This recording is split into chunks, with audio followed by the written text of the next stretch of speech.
Yap. Yep. Yep. Yep. Yep. Yep. Yep. Yep. Yep. Yep. Okay. Welcome to the first episode of the Youth Action podcast. I'm here with Emily Williams of Queensbury, who's kindly came in and said that she wants to be our guest on the podcast, which I think was quite a bold step on your part. Definitely. Thank you for that. What we are planning on doing with this podcast is, I guess initially, because I listen to so many podcasts myself. By the way, my name's Adam. Probably should have said that earlier. But this is the beauty about this first episode, is that you can actually make mistakes and we'll just see where it goes. But yeah, started off with this idea of podcasts. I listen to a lot. I really enjoy them a lot. And I've kind of allowed them to shape my life a little bit as well. Shout out to the Joe Rogan Experience podcast. I'm a big fan of. And Fighter and the Kid is a good one. I'm a big mixed martial arts fan, so that kind of one sort of led on to another. The beauty about podcasts is that they've got a variety of different guests on and different things are talked about. For example, Joe Rogan's had like scientists, nutritionalists, martial artists, comedians, actors. And what's nice about the podcast is because they're usually between like 1 and 4 hours long, you do get a real sense of who the person is. You know, if you're a bit fake, you can only really hold on to the fakeness for maybe 20 minutes and then you're probably going to start to kind of, reveal yourself. As opposed to if you watch like, Jonathan Ross or Graham Norton or something like that, where there's an actor there telling you about their movie, they probably get about 15 minutes and that's it. And it's all about the movie and it's, they're actors after all, so they can kind of pretend to be whoever they want during that interview. And they rehearse it. They rehearse it, yes. They go through a heck of a lot of rehearsals just to kind of make sure that it's perfect, I guess, yeah. And then they film it live in the hope that it looks all spontaneous, Whereas the podcasts that I've listened to, they've been, just sort of the ebb and flow. I mean, even like a person that's like a scientist might be sort of talking about nutrition, for example. But in a 4-hour period, they're not going to focus completely on that. Although I've had that sometimes, but I mean, there's also this aspect of the conversation kind of goes where it goes, and it's down to usually like the individual's passions as well. Like I'll talk to you in a bit about it, but you're into art. Yeah. I am not into art in the sense of I don't really know how to do it, but I'm fascinated with people that can, what kind of inspires them as well. So why did we decide to do a podcast for Youth Action? I wouldn't say that I'm out of touch with young people, but I am very curious about what it's like to be 16, 17 years old, living in the UK, and what your kind of perspective is on the world. I'm nearly 40 years experience, and I've had, all sorts of bits and bobs in my life that I can reflect on, but I'm kind of curious about what it's like. So I had this idea that if we do some episodes of a podcast, then there would be content for other young people to listen to. I listen to it when I'm driving, people listen to it down the gym, people listen to it in the peace of their bedrooms or they're just staring at the ceiling. It's just an alternative sometimes to whatever else is going on. And I think the idea was to kind of foster a bit of a sort of collective, that we work in the Bedfordshire area. It'd be nice if we had a Bedfordshire collection of young people that are sharing their experience with other young people as well. Right? I mean, we've got like about 600 kids on our books, so to speak, that kind of work with us over the years that the Youth Action's been going. So I feel like there'd be a lot of similarities, and I think that sometimes the issue is that I think, you'll have to correct me if I'm wrong, that as a young person, if you've got like some issues going on, you think you're the only one that's... Yeah, that's right. Yeah. So, and to dig a bit deeper, like when that does happen, like what do you do with it? If you're troubled, what happens to that trouble? What do you do? Yeah. Do you talk to people? Do you bottle it up, or how do you deal with it? Well, it's different for everyone, really. I mean, it depends what on the opportunities you get. For example, I bottled it up a lot in the past, but yeah. I mean, that's quite normal. A lot of adults would still do that as well. And like the question is like, why like, how do we learn that? Why do we bottle it up? Why is that like human beings' like first instinct? You know? I mean, not like my background a bit as well is like I trained as a counsellor, and that is all about getting your feelings out there. Why do you think people bottle things up? It must be because they're scared of what people will say. They're scared of the consequence of them sharing it. When there are people who are really nice out there, but maybe in their experience they haven't seen that people can be that understanding. Yeah, well, it takes it's sort of a risk, isn't it? Yeah. You know, do you tend to get told that letting it all out is a good thing? Yeah. Right. Okay. Definitely. So it's nice that that's out there anyway. That's Yeah. actually something. And I wonder sort of what the view is of like schools. You know, do the schools kind of foster that kind of attitude as well? Do they say, you know, if you've got a problem, come and talk to me, or? Well, of course, Yeah. everyone says that in school. But how much of it is actually being done is the question, I guess. Yeah. Yeah. What's it like here? I mean, you're a student of Queensbury. You don't have to like dig a hole for yourself either. But I'm curious about what it's like to be a student in this school in particular. How has it been? This school, well, it has its ups and downs. Basically, I used to go to another school, and I was only there for about half a year. Mm-hmm. And at first it was okay, but eventually I just got really anxious, and it just wasn't my kind of place at all, and it was crazy over there. So what was the other one? Can you say it? No? Okay. So I just decided to try another school, which I've never done before really. I've always been to one school every 4 years, so it was weird because obviously I didn't know anyone there. Well, I knew some people, but I hadn't seen them in ages. So obviously it was really hard, and so at first, yeah, again, it was like All Saints in that it was a new place, and everyone kind of welcomes me, and it's a really nice atmosphere here, really. Mm-hmm. But like any school, everyone says it's crap. So everyone says their school is crap. So. Mm-hmm. It's just like not cool to say Yeah, it's great, I suppose. absolutely. Yeah.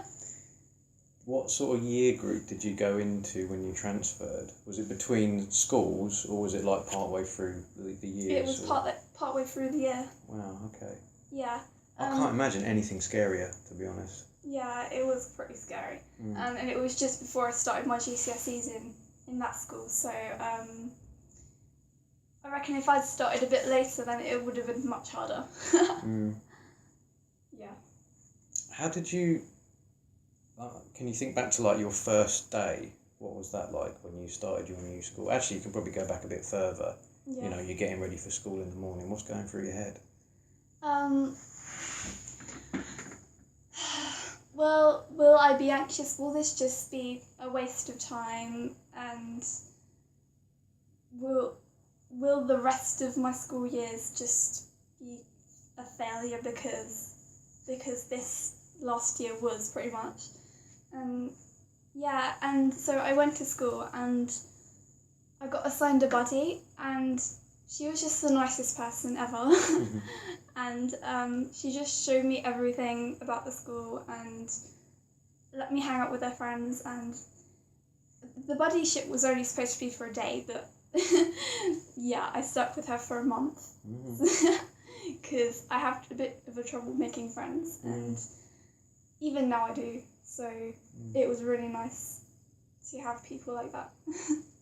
And it was something I guess the school had put in place, which is quite a good thing for them to do as well. Absolutely. And maybe there was a part of you that kind of felt quite supported that day, you know, that there were things in place to alleviate a lot of the anxiety and the worry that you might have had. Because that's probably the biggest fear, isn't it? Like, you rock up at the school and off you go, like, good luck.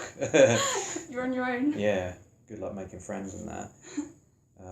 And going into like a classroom, I suppose, even a little thing like decided who you're going to sit next to and stuff. Yeah. How did that go?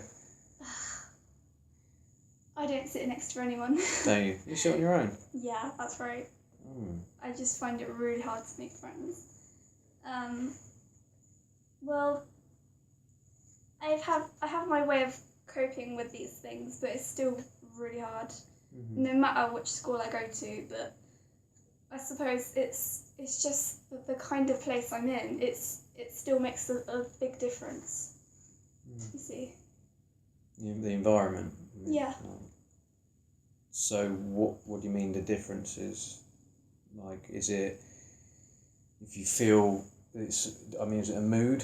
You know, if the room feels good, then you're comfortable, or if there's a lot of stuff going on.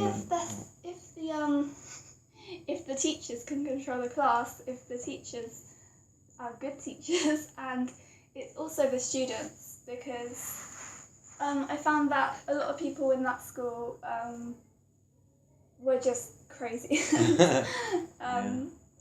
Once it took 20 minutes for the teacher to come in the room. Right. Well, it's definitely an improvement from that. You've triggered a memory within me, like when I was at school, and I was probably quite similar. Like, I did have trouble with the making friends thing, and through like sheer coincidence, the classes that I used to go into, I always seemed to be separated from my closest mates, which I found really frustrating. Yeah. Like, my best mate Gary was like in another class at the same time I was in this one, just because of how like schools divide the kids up. So I usually just like clung to anyone that I had like a slight relation to. Yeah. And that wasn't always the best. You know, I think back to like this guy Paul, who was a bit of a hard kid, but I'd had a few conversations with him, and maybe alphabetically our names went side by side, so I kind of ended up sitting with him as well. And then Wesley Hughes, who was hilarious, this like Scottish kid that I used to relate pretty well to. But he wasn't like one of my best mates or anything like that, but we just kind of found each other sitting next to each other, I suppose. But he was a nightmare. He was like a really disgusting kid as well. He'd like pick his nose and wipe it on the air. And he was just like a bit of a scamp. He always seemed to want to either be entertaining himself or entertaining other people with ridiculous stuff. And the memory that you just triggered was about being in a science class. I can't remember her name, but I remember that she had like this giant boil on the back of her ear, which was pretty gross. But she had absolutely no control of the class, and it was a pretty rowdy bunch anyway. And I remember thinking back then, like, I had a bit of blame for her. There was almost I wasn't desperate to learn, but I was desperate for there to be less chaos. Yeah. So that I can just do something, do a bit of work or learn something. And I remember the hard kids that like sat over the other side of the room that used to get up to all sorts of nonsense. And because it was a science class, you've got Bunsen burners, you've got fire, you've got chemicals. Yeah. And there was always like this sense of like at any point some kid's going to be running from the classroom set on fire or something like that. There was this concern. And I remember just kind of mostly just trying to keep my head down, just like not wanting to draw attention to myself. Because it always felt like if I was to stand up a bit and like have a bit of a spotlight, then it would draw the attention of the kids that want to get up to mischief, you know. Yeah. So, but yeah, I hear what you're saying. Like the big difference between like teachers that can control the class and teachers that can't. The opposite end of the scale, a guy called Mr. Bowering, was awesome. He was an awesome teacher, and I don't know what it was. He just seemed to I don't know. He wasn't like controlling. He wasn't shouting or anything like that. People just behaved in his class. They just seemed to respect him. And I know I respected him because there was this thing that he did. Like, I had a bit of trouble with like grammar and sentence structure and where to put commas and things like that. And he sat down next to me and he gave me like a couple of lessons that to this day I'm reminded of. If I'm writing or typing on the computer, it takes me back to that moment. So there's kind of moments that kind of stick in my mind that teachers have like done some good. But it can't be an easy job, you know. No, it can't be. You've got to love it, I suppose. Have you got like good teachers in your school though? You can name check? I'm not going to name anyone, no. Right. But in terms of like people that get it right? What do you think Yeah. that they've done to kind of get it right? I mean, I think you need to be able to respect the class for them to be able to respect you. And, well, I think it has to do with, it's really confusing, but they need to be able to be clear and be fair, basically, when they tell you off. They can't just go shouting for no reason. Yeah. So I suppose the shouting comes as a result of stuff happening, or Well, loudness. I don't know. It's been a while since I've been at school. yeah, well, I mean, you do get a point too when you shout, but I mean, they need to be able to kind of be fair with people. They need to be able to know what's happening. Yeah, it's really confusing though.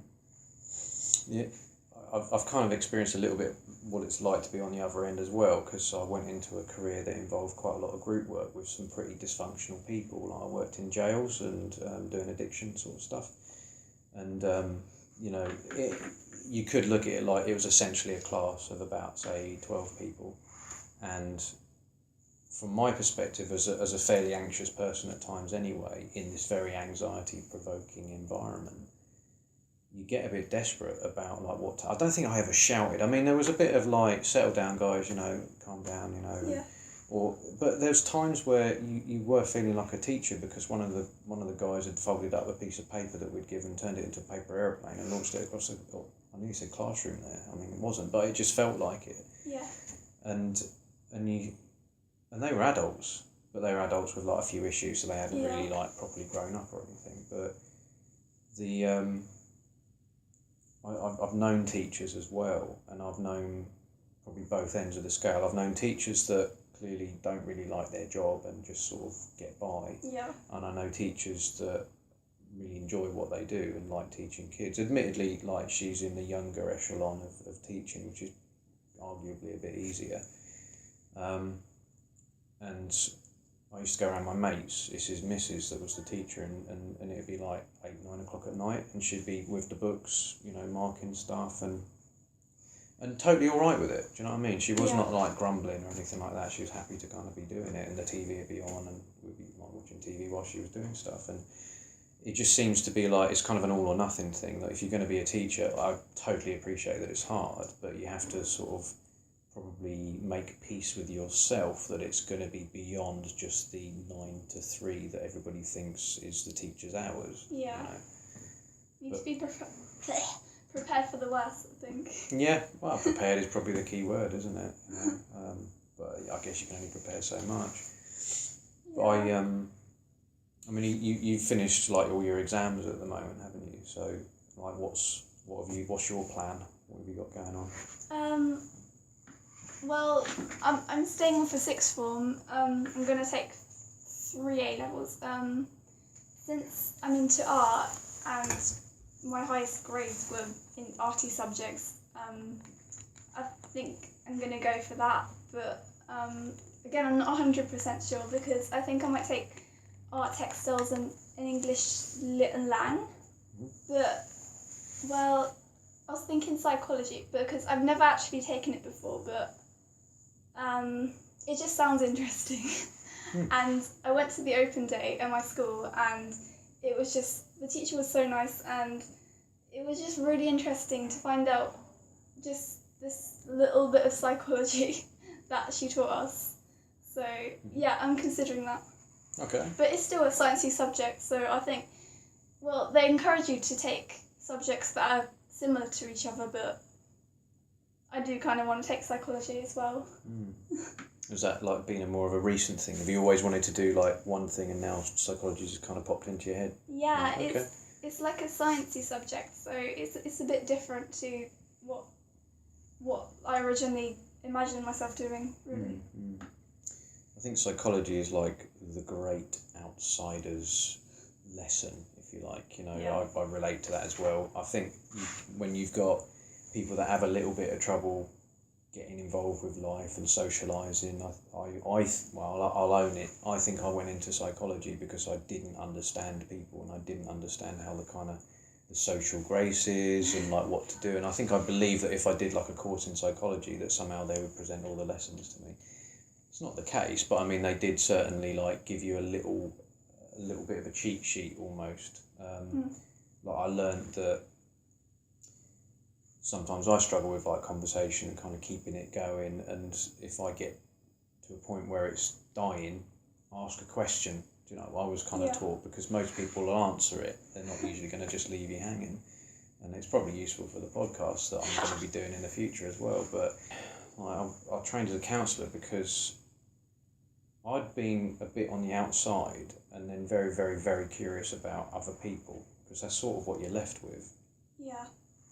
And counselling is that. Counselling is sitting with someone and finding out about their life, and usually lives that are very, very different to my own. And also, like, I suppose I'm talking about turning a negative into a positive. You know, it was a bit of a struggle when I was a kid, but later on in life, I've turned it into an advantage, because I quite like that I'm quite curious. I quite like that there's other cultures and ways of living out there that I don't know about. And, you know, I've found myself... Oh, hello. Okay, hello Emily. Yes, I'm good, thank you. We're recording. That's okay. that was a cameo, I think they call it. Yeah, and I mean, even like when I worked at Sainsbury's, like there was a guy that was a Muslim, you know, and I've no experience with that, and he taught me a lot about what that's all about and what their faith's all about. Yeah. And yeah, I mean, I think psychology is unquestionably interesting. I don't know if I'm biased though, but I mean, you know, when you're talking about how things work. Yeah. Yeah. What kind of drew you particularly to psychology then, as this? Well, I think it was quite similar actually. I'm just interested in how the mind works, because that's something I'm always thinking about really. I'm just thinking, what are they thinking? Are they thinking like me? What's my personality like, and why am I like that, and why is everyone else like how they are? And yeah, just it's something that can't really ever be black and white, and I think that's what makes it interesting, because it's to do with things like morals as well, and that they're not very clear, and just to be able to kind of get the gist of it, it's still, you're still never going to get the gist of it, but it's just really interesting that things like that are so infinite. Yeah, and how basically, well, people have been thinking about things like this, how things work for yonks, and we're never gonna find the absolute answer. So I think it's worth, you know, thinking about it.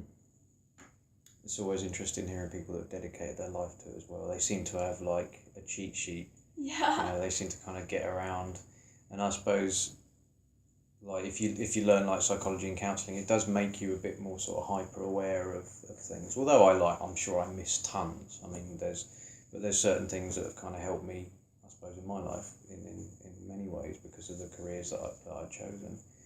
So you got like, I see, you know, your psychology kind of way down there, quite thinky, quite cerebral. Yeah. And then on the other end of the scale, you got your art, which is... Well, yeah. I mean, it's a creative process. Well, I suppose all things are creative when you think about it. And I suppose psychology does kind of come into art, because it's like when you're creating something, that came from your mind, and that came from what you experienced, and what influences led you to draw that or sculpt that, and that there can be meanings behind paintings or things, and it can be really interesting when you just look at a painting and think, oh, Mona Lisa. Leonardo could have really been influenced by that, and we'll never know what that influence is. So it's interesting. Have you got any like modern inspirations that you can say, I know what they were thinking, or I know why they did that bit of art? I can't think of any. Well, there's Banksy. Yeah. He's really controversial, and it makes me think he must think like a very controversial person, because he thinks about all the issues in the world, and he thinks about the government, and yeah. So basically, going back to how people think, it also comes into that. Mm-hmm. So He's the one that like people haven't figured out who he is yet. no. Still not, or is there? No. No, they're no closer. I mean, as I said to you earlier, like I don't do art, but I still love it. Like I don't understand it. I'm not very creative like that. I cannot draw, all that sort of stuff. But I love what people can come up with, and I totally agree with you with the things that like inform why people choose to do a particular thing. You know? Yeah. So this guy, I mean, looking at his art, is mostly about what the hell's going on with society. This is ridiculous. Yeah. You know, and instigating. I mean, it's a bit sort of anarchistic, I suppose. You know, Yeah. He's not. I don't think he's quite ready to sort of begin a revolution or whatever. But there's an argument, I suppose, for like an artistic revolution of people that notice that stuff and kind of get the point. You know, there's been protesty stuff. There's been certainly humorous stuff. There's been stuff there that just seems to just be there to kind of make you smile as well. Yeah, and make you think.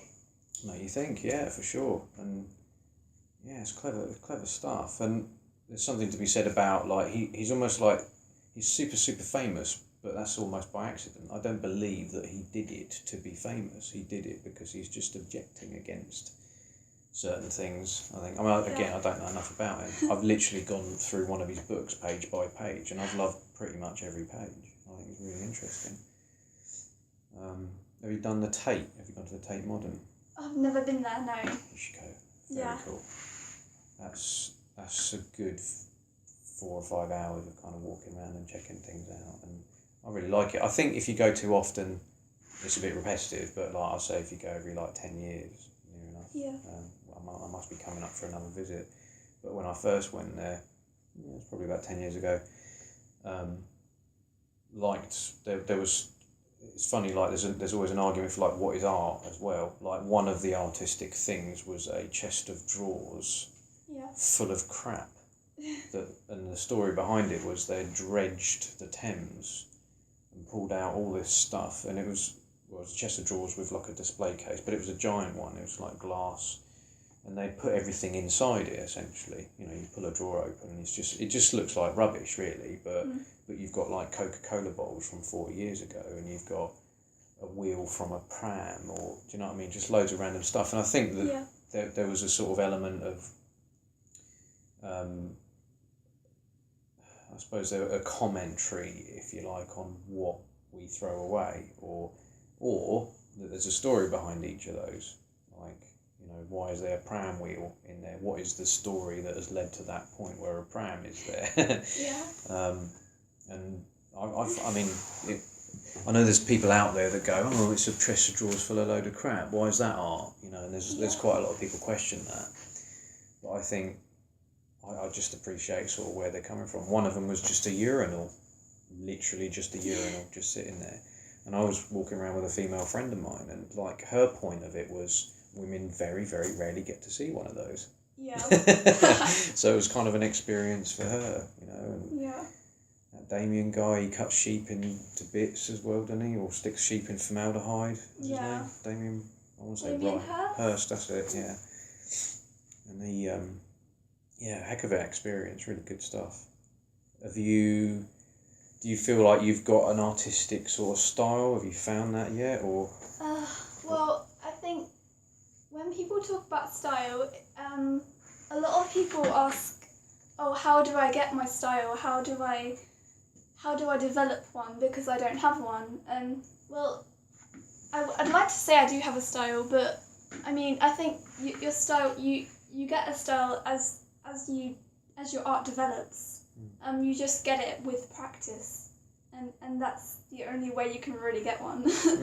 But I think people's styles are always developing, so I think it's quite hard to say really. I mean, I draw a lot of different things, so it's quite hard to establish something. But I think if another person saw it, they might look at my art and think, oh, that's quite similar to that other piece you did. So I think in a sense, I suppose I have a style. I think everyone in a sense has a style. I suppose the only people that are going to notice the style are the people that didn't do it. Yeah. I think people are probably more keen to put you in a bit of a box or whatever, whereas you're probably just drawing or whatever from the heart. Yeah. Is it drawing or paint or sculpting? What do you do? I do drawing and a bit of watercolour painting. Mm-hmm. That's all I have, really, just watercolours. Mm-hmm. So, yeah. What things do you paint? Well, I mean, anything really, anything I'm thinking about, anything I see on the internet that I want to copy, or anything I see outside that looks interesting, just anything that I think, oh, I should draw that, and it just comes out. Yeah, just get inspired by things, like almost randomly, really. But that's the best way of doing art, I think, isn't it? Yeah. I've always been really interested in art and like where it comes from. I'm a big music fan, so I get quite touched by some of the lyrics and stuff that I hear, and I'm either touched because it's got an emotional content to it, or because it was incredibly clever. You know, somebody managed to fit like a certain word into, you know, another one a couple of sentences later, and so on. And I like the stories that they tell. You know, I'm a big fan of like a band called Elbow, and I listened to their album a couple of albums ago, and it talks about a woman's eyes, you know, clearly his wife. And because I got into them and I realised that they'd been going like 15 years, I went back to some of their older albums, and one of the other songs is about his missus's eyes. So it's a real loving thing, you know, to kind of like notice your missus's eyes and write like songs about it. It's very romantic. I kind of appreciate it. And they are a particularly sort of poetic band. They've got really nice ways of doing their songs.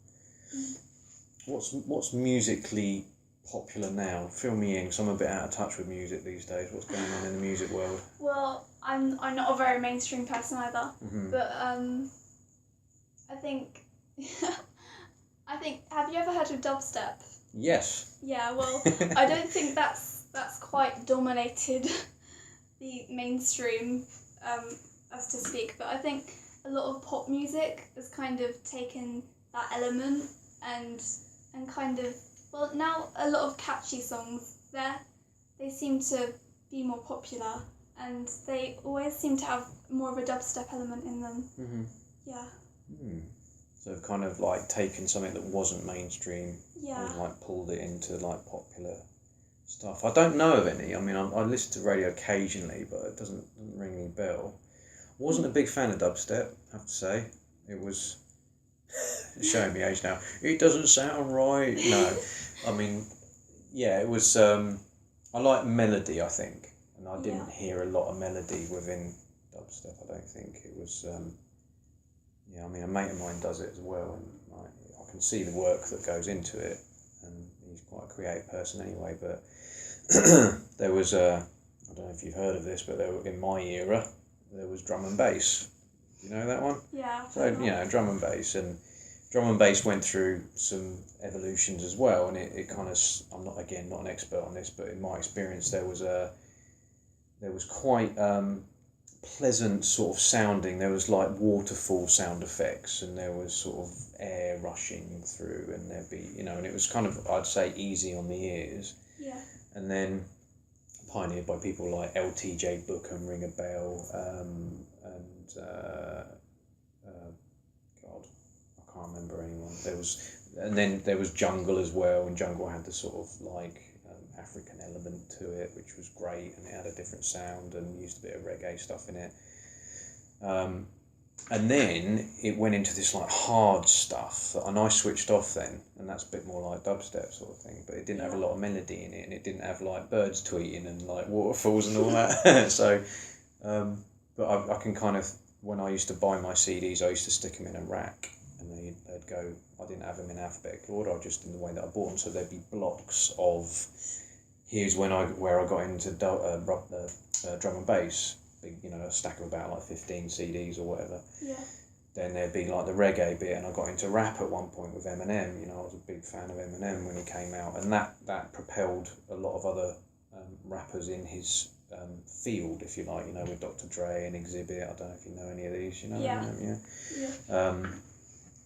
And that got me into a lot of stuff. And I think up until I heard Eminem, I was one of the sort of people that were like, oh, it's just a load of swearing and it's about killing each other and it's all ego and it's money and all that kind of stuff. But then I mean, I remember listening to Eminem's first album and I was laughing my ass off. It was hilarious. His first album is, obviously he's got a lot of real stuff in it, but there's a lot of fantasy stuff in there as well about him, like his brain falling out at one point and things like that, and then trying to resuscitate him in the hospital while he's fighting him off and, you know, all that. Just hilarious, and it was just a complete change. And then, you know, his next album definitely got a little bit more sort of truthy, you know, a lot of stuff about his mum and his daughter and that was really cool. Yeah. Really good stuff. I haven't really kept up much with him these days. I don't know if he's sort of in the public eye much anymore. Do you listen to much? I don't think he is now. I mean, I've heard of him, but yeah, I haven't heard of many songs recently. Mm. Mm. It's the phases that things go in, I guess, isn't it? Yeah. Well, I think going back to the dubstep thing, not being popular because it just sounds like noise. I think they took the parts of dubstep that weren't heavy. I think they took the parts that people hated, not the parts that people liked, from the parts that people hated. Oh, it's confusing, but I think they kind of made pop using the same kind of instruments, but a bit less crazy like dubstep. Yeah. Has it still got, like, obviously people singing over it? Because dubstep's not really got people singing over it much, has it? Yeah, it has people singing over it, and it has like it usually has catchy tunes with like a strange kind of sound. But the reason it sounds strange because it's interesting, and people just think it's catchy, so they just get it in their head. A bit like Justin Bieber, he does a lot of songs with that. Yeah. What's your views of Justin Bieber? I'm not a massive fan. I'm not a very mainstream listener, so yeah, I don't listen to what everyone else listens to, but what I do like, I do understand why people like them because it is catchy, but I've always listened to more orchestra. I think I listen to a form of dubstep that isn't that popular as well, and then I listen to a lot of like epic music, like music with orchestra. It's made to sound like legendary. I'm a bit of a nerd like that, but yeah. When I hear orchestra, I think like what, film soundtracks kind of thing? Yeah, kind of like that, yeah. Okay. There's I guess there's bands out there. I watched a bit of Glastonbury the other day, and there was a band there. Oh, I can't remember what they were called, but it's basically like 4 guys, and each of them had a guitar. There was no singing in it, and I think it's almost like these days it's a bit of a risk to do music that doesn't have like people singing over it. They had a drummer, I think, as well, but they were very skilled, no doubt about it. Like they made those things sing, you know, like they would a person. Impressive. Yeah. But yeah, I was into my movie soundtracks quite a bit when I was a kid. I did like the epicness sometimes of some of the music. Yeah. And then, well, I guess, you know, with drum and bass, there wasn't a lot of singing on that either. So it was sometimes all right to just sort of listen to music for music's sake. But I had no idea really much of what was going on these days. I know you say like it ain't mainstream, but they're still probably known, at least. Yeah. Sort of fringe, if you like, you know. Yeah. I always used to kind of pride myself a little bit on knowing the fringe bands. I thought it was quite cool to like not like the mainstream ones. Yeah. I thought I used to like trap people and like have conversations about bands that they'd clearly never heard of. But, music's important, I think. Yeah. I used to be totally against lyrics. I used to think it distracted people from the actual music, and because I used to think music should be listened to for the way it sounds and for how it is catchy. And I didn't think that lyrics could be brought into that because I didn't really pay attention to what they were saying at all. Because I always took lyrics. I never understood what they were saying at all. So, but now I can understand that because lyrics, it's kind of how you interpret them. It's basically it's like an instrument, really, lyrics and singing. So. What sort of influences why you pick a particular song to listen to then? What makes you choose, say, this band over that band or this song over that song? It's just how much I can connect to it. If it brings up a memory, or if I like the sound of it, if I like how the lyrics sound. I don't always know what the lyrics mean, but it's just how they sound. It just sounds nice. So yeah, it's just like a lot of people, I think, but I just listen to weird things. So. I think, like, when I think about music, for me, it was a bit of a crutch at times, because I suppose I'll think back, I was always into music. The music was kind of around my family quite a bit. They were into this like genre of music called Motown, which was very, see, I don't know if you've heard of that. I've never heard of that. No, so yeah, I mean, it was in the sort of 50s and 60s, and it was mainly out of America. And you had people like Stevie Wonder and Michael Jackson, you might have heard of. Yeah. But Michael Jackson started as a sort of Motown artist, and it was defined by a lot of quite gospel-y almost sort of sounding. It was very soulful. It was, I suppose there were two camps. You had sort of the Motown side of things that was more mainstream, quite poppy, and then you had your like Northern Soul that was a bit kind of off, the fringe, if you like. But if Motown was just a record label, but it had a sound almost because of all the artists that gravitated towards them. And my dad was like super into all of that stuff. And my dad's not the most open-minded individual in the world, bless him. He grew up at a time when there was a lot of immigration and I don't want to use the word racist, but he's sort of like a bit against all that sort of stuff. But funnily enough, he was super into their music. He was super into, he like found Tina Turner super attractive, who was like one of the singers. He thought she was the best thing ever. So yeah, a bit of an enigma, my dad. But I think there was something about like when you grow up around music, I feel like I got quite tuned into it, and I'm attracted to like bass lines or bass guitar kind of sounds as well. Yeah. And I think there was probably quite a lot of those going on when I was a kid. And it would seem like whenever we used to do something as a family, there'd always be music there. So whether it's to like drown out all the issues that we had, I don't know. But no, I'm just kidding. But yeah, it was always something there. And when I suppose when I was about 18 to 20, I got like deep into music proper. And it was partly because I had this job that I absolutely hated. It was like a retail job where I was just stacking shelves, and it was a night shift as well. Yeah. And they had like commercial radio station like piped in through the speakers, and I couldn't stand it because I couldn't stand another Celine Dion song because they got really repetitive. If you listen to it for 8 hours, it gets repetitive. Yeah. So I begged my manager, can I have some headphones in? It was all health and safety against it, all that, but he let me in the end. He said like one ear, I could put it in one of my ears. Eventually it went to 2, whatever, I kind of pushed the boundaries all the time. But I got so into music, it was because I only had a certain amount of CDs, so I kept having to buy more each week, and I got a bit obsessed with it. I used to turn up to HMV. Do you know HMV? No. It was in my era. I'll show my age again.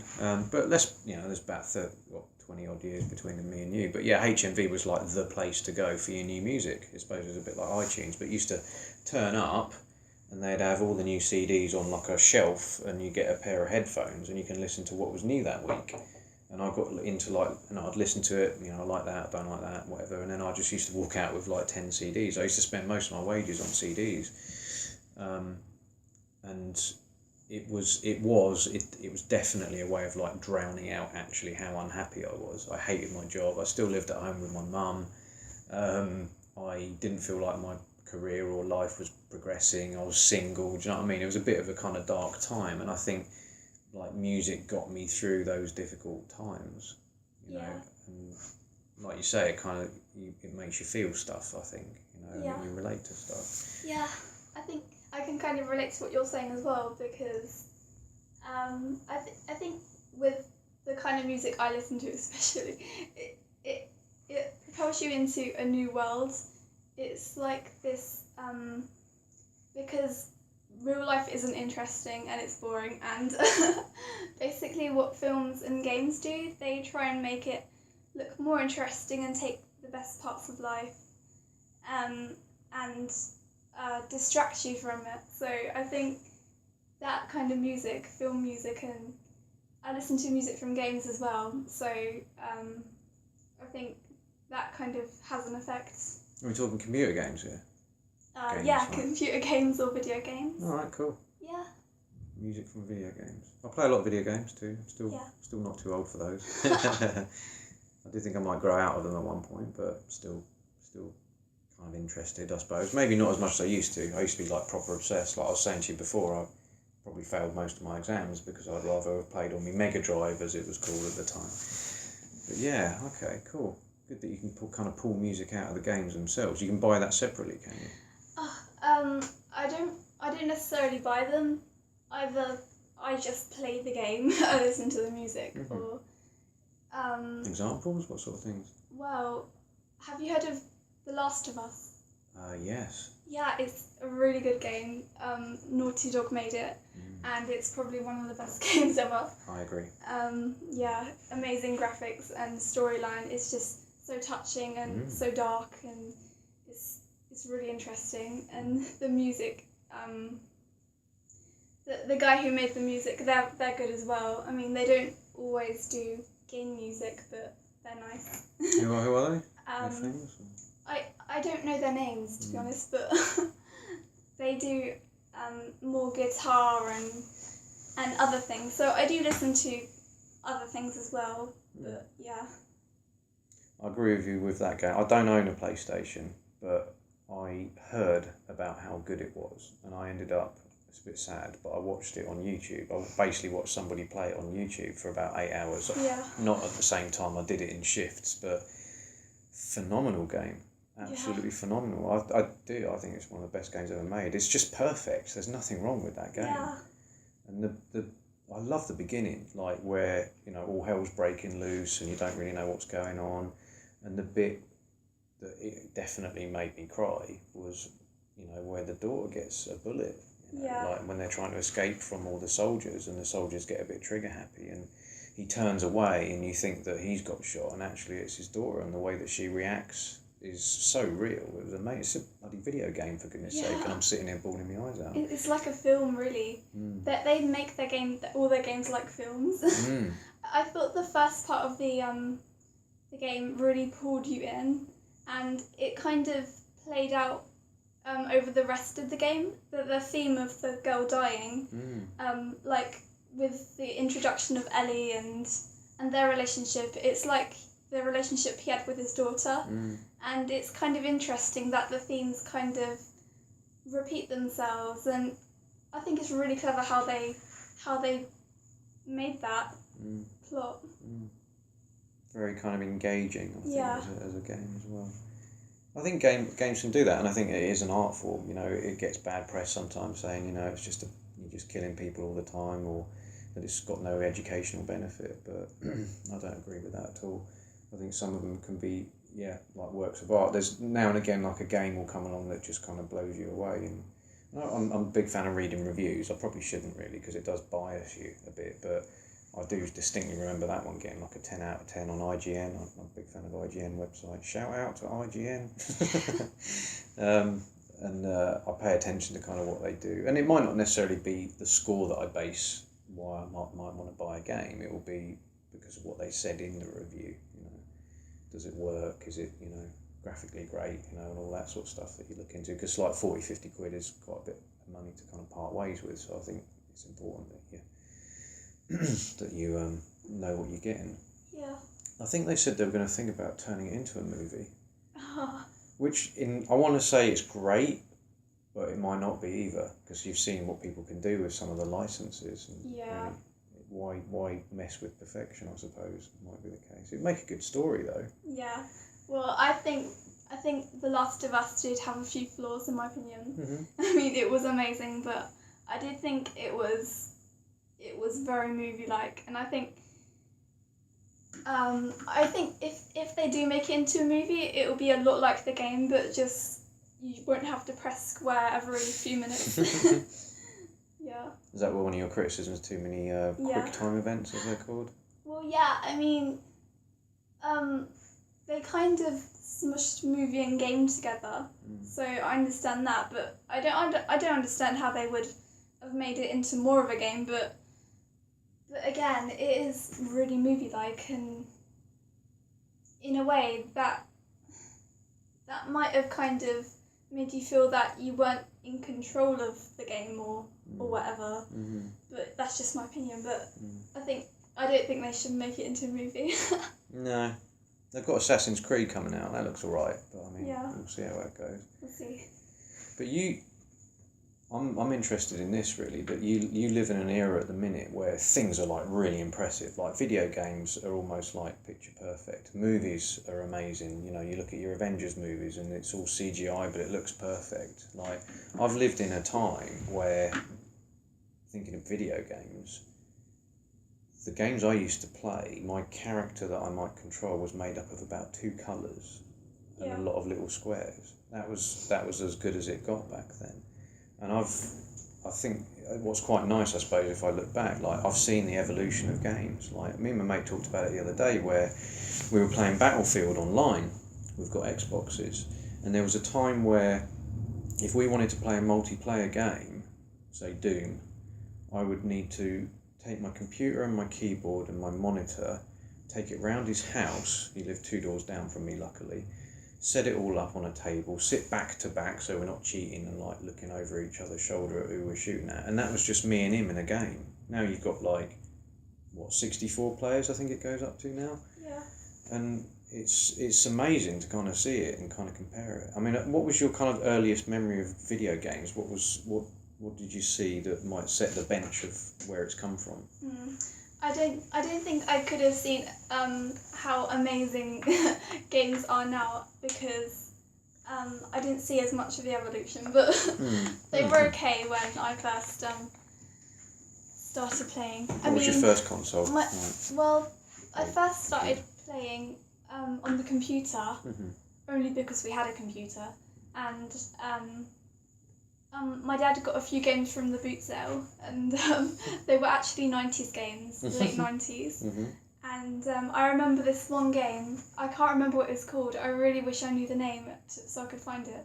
But it was this camel game where it was 2D, a few more pixels than you experienced, but basically walking across the desert, and you had to avoid the obstacles and try and live for as long as you could before the camel turned into bones magically. Yeah. Wow. It was super fun, but you're easily amused when you're young anyway. So you probably get the equivalent of that on your iPhone now, pretty much. Yeah, you know, pretty much. That's how things are going. Yeah. Yeah, it's interesting. And all like the movies and the like, because technology, obviously, I'm not clever by saying that it's evolving, but I mean it's evolving at such a speed now. Like, even, and it's quite nice that you do have benchmarks. Like, you might have seen some movies recently that, if you count back, say when you first started watching movies, how different they might have been. And I just kind of wonder what it was like as sort of a young person, that they pop into the world and it's sort of already there. You know, the technology's amazing, it's already, but then I suppose you could probably think back about 5 years to like something, I don't know, an old iPhone or whatever. I don't know, what was your sort of earliest technological stuff, do you think? Well, I think it was using the computer, because it was still it was still really interesting actually going on a computer for the first time, because it is like this whole other world into a little box that you have, well, not little, but we had a Windows 98, but it's still really fun. And yeah, I mean, if you think about it, I wasn't I wasn't thinking, oh, this is impossible that I could have come this far, because anyone could see that if they think to when they were a kid and something they saw, like the TV, it didn't seem like a big thing at all. It just seemed like something you had, but again, it was still this whole other thing, and when you first experienced it, it was still just like anything else. Yeah. So, yeah. I mean, I appreciate, what are you, 16? Yeah. Yeah, so you've only seen so much, but it's there was a sort of concept the other day that was being brought up, that there are people that are being born today that have never known what it's like to be without the internet. Yeah. So because I've known a life without the internet, and that might seem a very strange concept to you, and I use it in my daily life like everybody else does, and I can think about certain things that I've done, like I built a little business at one point, and I could not really have done it as efficiently, let's say, without Google, because it was everything that I ever wanted to know. I just type the question into Google and it comes up with the answer, and there's a part of me that thinks that's brilliant, but is there something to be said about finding the knowledge yourself or learning it yourself? I don't know. I wonder if that's doing a bit of damage at the same time. Well, it makes me kind of think that if we didn't have that, we'd pretty much not be prepared for anything. We'd just be completely mad without our precious technology, without the privileges we have. So it's interesting. Yeah. It's been the source of quite a lot of science fiction books and movies as well, this idea that we're getting to the point now where we rely like even coming today, I stick the address in my sat nav and it gets me there. Like without that, I've probably got to dig a map out. Without that, it's a bit more effort. So it's probably made like life a lot more efficient, but the science fiction stuff talks about, all you're going to need is like a solar flare or something like that, and it will just wipe out your technology. And we're slowly like putting everything on hard drives, and we're storing things electronically now. We don't really read books much anymore. It's now electronically. We've got all our music, all our history, if you like, is being transferred all to this technology. And like the what ifs always come up with all the best science fiction writers, about what if solar flare happens, wipes everything out, and we've like lost hundreds, if not thousands of years of like history, if you like, of what we are. And there's a guy that I listen to that talks about that there's like a cycle of civilizations, and that civilizations always seem to die out at their technological peak. But then you could argue, we're always at our technological peak. Yeah. But when you look at like the Romans and the Aztecs and so on, and I don't know much about history, but it's like they always kind of wiped out, and then within sort of a couple of 100 years, you don't even know they really existed until some archaeologist digs a spade into the ground and learns a little bit about it. And could we be another like cultural step that then will get wiped out and something else will happen? I don't know, it's like, yeah. It's like the thing we're creating that is the most powerful thing that we could create could be our weakness. Yeah. Yeah, I think there's a guy called Ray Kurzweil that talks about that we are not far away from pretty much doing the Matrix, of like downloading our consciousness into a computer of some sort, and like immortalising ourselves presumably, because then you can like live forever in the computer. But yeah, it's got pretty heavy. Let's go. Let's see, something a bit lighter. I was thinking about digging out some current events and seeing. Because I've heard a lot of the podcasts they do sometimes do little chats and all that, but sometimes they'll pick something out, and like the mixed martial arts one that I listen to, they'll dig out like current events from martial arts as well as so we could do a little bit of that and then probably wrap up shortly. So let's have a look at my list. I looked at BBC News this morning. Okay. I don't know what we got. I'd kind of want to know a little bit about what it's like for you as a young person with the whole Euro thing. Yeah. And I feel a little bit ashamed that I didn't really have a lot to do with it. I didn't vote. I know people are going to hate me for that, but I've got a bit of a sort of a rebellious side of me where I refuse to participate in a system that I don't trust and that I don't think works. So I just, and that could be just an excuse people might say, but with this Euro thing, listening to kind of what's happened, and obviously we're out now, there is a lot of talk about we're kind of in trouble. We're screwed. Yeah. And I don't know what to base that on other than what I read on Facebook every day. I mean, what do you think about it all? Well, I'm glad I couldn't vote, to be honest, because, well, I don't trust the system either, but I think you've got to look at the lesser of two evils. Mm-hmm. But I'm not sure if it is the lesser of two evils, but it's what I kind of think I would have voted for, because I think really, basically, both sides had conflicting statements, and well, we never really knew what was going to happen. We never knew what would happen, or if they were just telling people what they wanted to hear. But I think we should have stayed in, because it's only just my opinion, but it's what I knew, and it's what I think I could have been more prepared for, what I could have seen coming in the future. But now we don't know what will happen, really. I mean, the price of the euro is just plummeted. We don't know if it will come back up, or we don't know what will happen. We don't know if our whole economy will collapse. I mean, it might be a good thing. It might pull us back up or whatever, but I don't know that.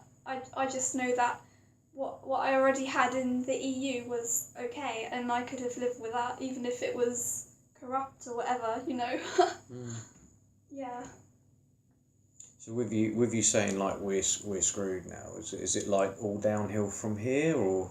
Well, I don't know what to say really, because it could be downhill, it could be uphill, but I wouldn't be prepared to risk that, to be honest, if I had to make the decision, because I know what the EU involves, I know what staying in it involves, and so I just would have been on the safe side and been a wuss. Do you agree with sort of some of the reasons that they've cited as being why people got out, being a lot about immigration, a lot about racial tension, a lot about not wanting to owe money, so to speak, to the euro and all that?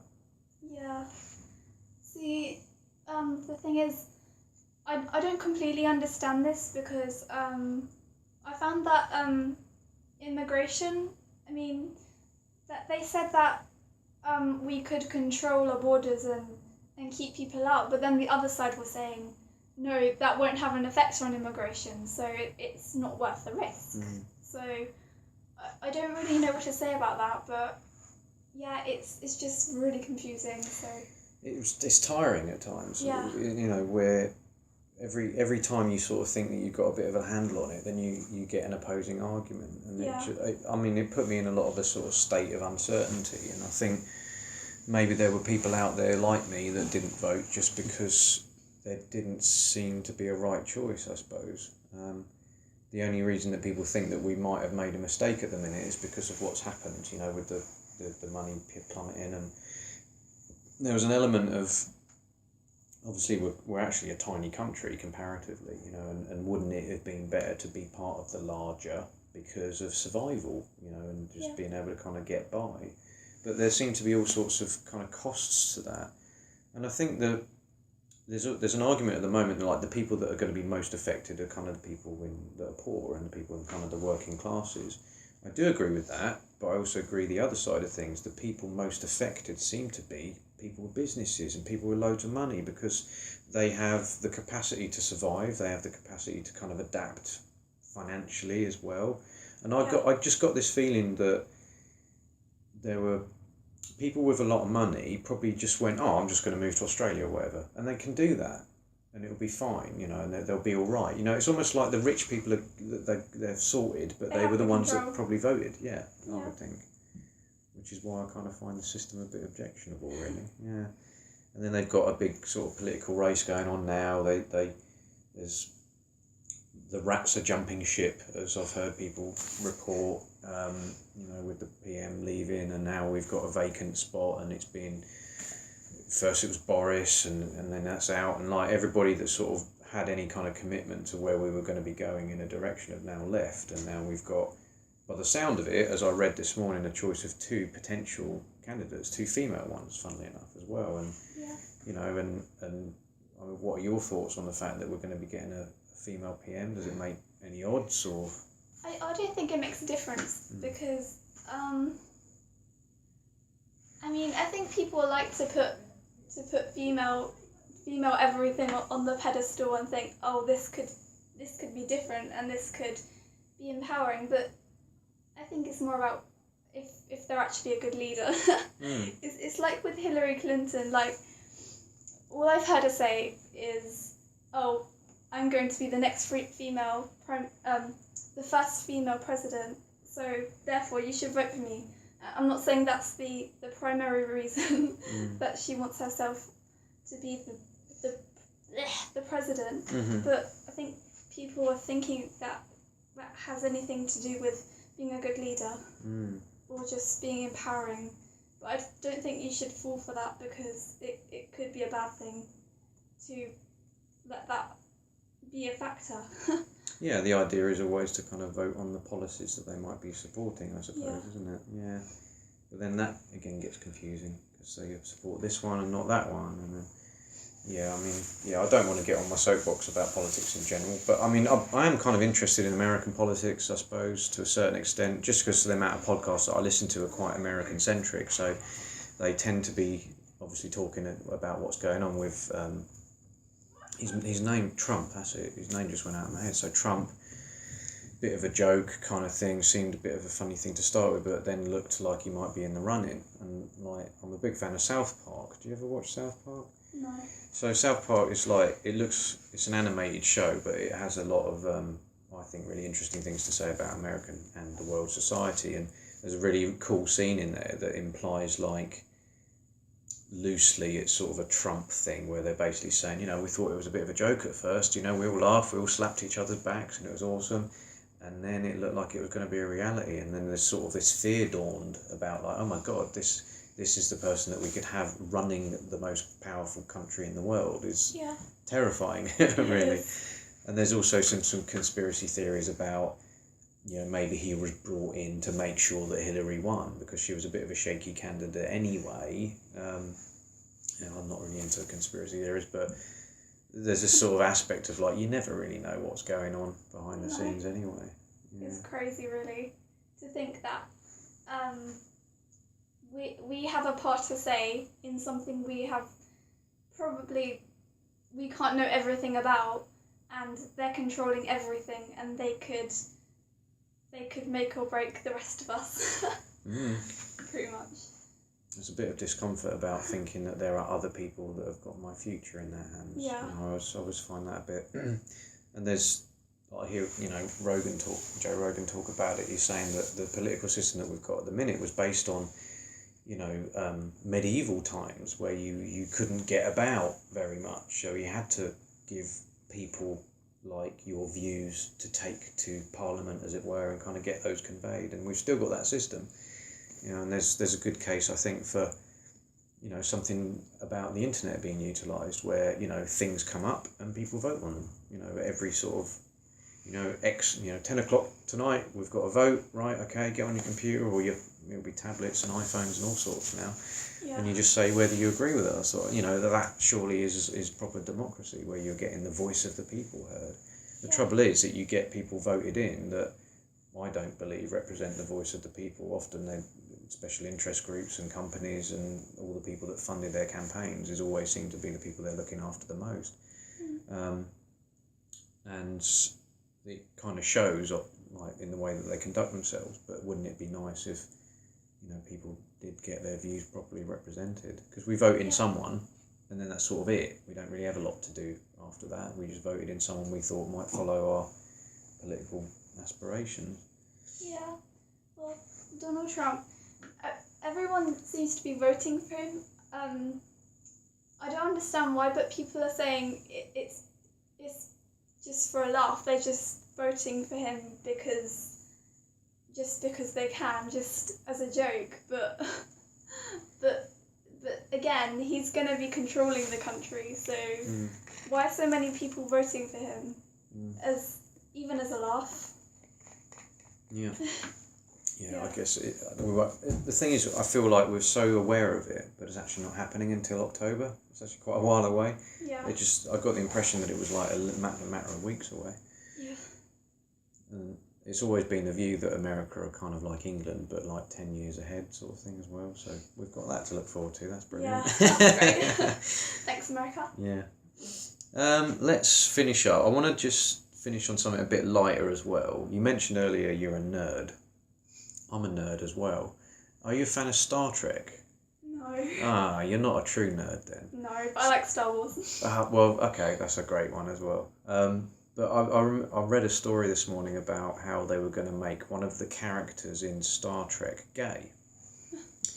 And I haven't seen the latest movie, but it just seemed like there's a guy that's sort of chimed in, a guy called George Takei.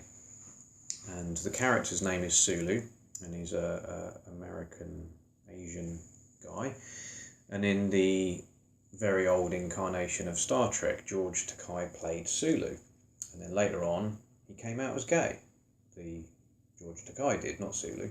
And it just seems like a bit of a strange choice. And he's let himself, no, he said, I fully support that you want to kind of increase awareness and give more opportunities to kind of gay people, that kind of thing. But I don't believe that the character that I used to play should be made gay because he's not, kind of thing, And it just seemed like I picked up a little bit of a topical thing this morning, and I thought, how odd that would be something. But yeah, it's like the shape of things to come, isn't it? Like, there's a concept in America about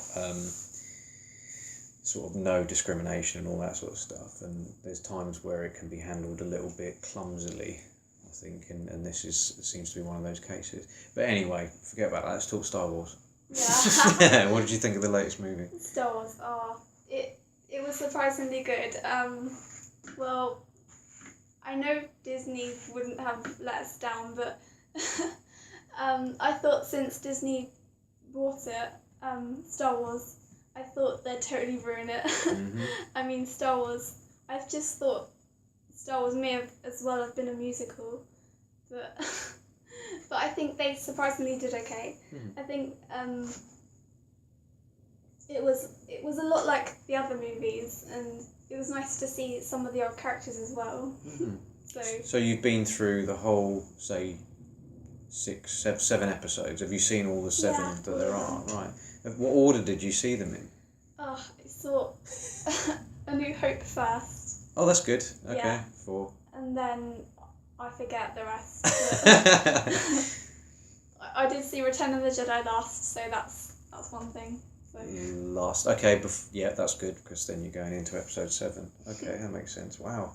I wonder how people do it these days, because I grew up with it in what I consider to be the right order, but there's an argument for it being a bit of a wrong order as well, because I essentially saw episodes 4, 5 and 6, and then 1, 2 and 3, and then 7.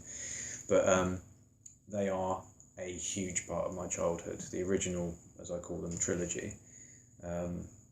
They're just like I have memories of being a kid and like running around the playground pretending to be Luke Skywalker and like getting my like imaginary grappling hook up and like linking it in and swinging across the chasm like he does with Princess Leia. Like, very strong memory of that. My mate was Chewbacca, also funny. Yeah. And there was and episodes 1, 2 and 3 I thought were quite good, but on a revisit maybe don't really stand up. But I was very happy with the latest one. Yeah, I was very excited about it, and there was a feeling, I think, as well of, I didn't pay too much attention to the fact that it was Disney. I was more paying attention to the director. So J.J. Abrams had done wonders with the Star Trek franchise. So I thought, well, he did a great job on that. He must be able to do a great job on Star Wars. And then the trailers started creeping in, and it was like, oh, this looks awesome. And the excitement was insane for it as well. I remember holding my mate's hand at one point, like going, this is awesome. And it's like it tapped into so many things. Like, I'm a geek, obviously, but there's the link to my childhood. There's a link to my uncle who got me into them all. Do you know what I mean? They're just like a huge part of my childhood. I loved it all. Yeah. It looked awesome. It should be a huge part of everyone's childhood. No one should be left out of that opportunity. Yeah, that's right. It's Yeah. proper adventure, isn't it? It's one of those few things that's always going to be relevant. They've done a great job of like reintroducing like a new generation as well. I think it's been interesting because there's even like kids that Yeah, I saw 5, kids 6. in the cinema. Yeah, we're swinging their lightsabers about. Yeah, but we've got to wait like nearly 3 years, I think it was, at the point that it came out for the next one. But we've got Rogue Squadron to tide us over, which I'm looking forward to as well. Yeah. And a little bit of Clone Wars as well. That's good on TV. You watch that? I don't watch that. Yeah, that's good. It's a good show. I quite like that. But yeah, we went from, I'll talk about it with my uncle, like we went from like getting one Star Wars movie sort of every decade to like there's 3 or 4 things out at the same time, which has been great. Yeah. But yeah, can't wait for the next one. Yeah, I can't wait. Well, I'm going to wrap up. I think amazingly it's an hour and a quarter, which is the classic thing with podcasts. I think once you get going, you just sort of forget the time. So that's been great. Yeah. Thank you very much for being our first guest. It's alright. I really hope the recording turned out well, and I'll be testing to see if it has. And this will be available for download when we sort our website out. And I plan on doing more. I've actually got 2 more guests lined up as well, and there's no reason why you can't do this again as well. We can do multiple ones. That's cool. Remember to add on your hours to be inspired as well, because this is an hour and a quarter. I think they do increments now as well, so you can put a quarter in. Anything you want to add before we finish? Bye. Okay, cool. So we're signing out. Thanks for listening.